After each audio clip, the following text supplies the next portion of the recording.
ಪರೀಕ್ಷಾ ಅಕ್ರಮ ತಡೆ ಕಾಯ್ದೆ ತಿದ್ದುಪಡಿಗೆ ಕ್ಯಾಬಿನೆಟ್ ಒಪ್ಪಿಗೆಯನ್ನು ಕೊಟ್ಟಿದೆ.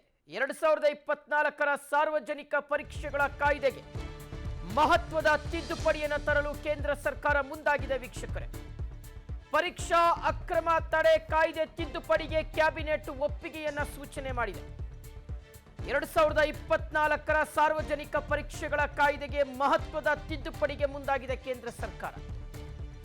ಪ್ರಶ್ನೆ ಪತ್ರಿಕೆ ಸೋರಿಕೆ ತಡೆ ಕಾನೂನು ಮತ್ತಷ್ಟು ಗಟ್ಟಿಯಾಗ್ತಾ ಇದೆ.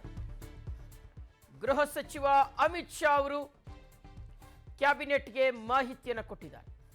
ಶಿಕ್ಷಣ ಸಚಿವ ಧರ್ಮೇಂದ್ರ ಪ್ರಧಾನ್ ಅವರೇ ಶಾಸನದ ಬಗ್ಗೆ ವಿವರಣೆಯನ್ನ ಕೊಟ್ಟಿದ್ದಾರೆ. ಸೋಮವಾರದಂದು ಸಂಸತ್ನಲ್ಲಿ ಈ ಒಂದು ಮಸೂದೆ ಮಂಡನೆಯಾಗುವಂತ ಸಾಧ್ಯತೆ ಇದೆ. ಪರಿಗಣನೆ ಹಾಗೂ ಅಂಗೀಕಾರಕ್ಕೋಸ್ಕರ ಸಂಸತ್ನಲ್ಲಿ ಮಸೂದೆಯನ್ನ ಮಂಡನೆ ಮಾಡಲಾಗುತ್ತೆ ಮತ್ತು ಈ ಒಂದು ಮಸೂದೆಯನ್ನ ಸರ್ವಾನುಮತದಿಂದ ಅಂಗೀಕಾರ ಮಾಡಬೇಕು.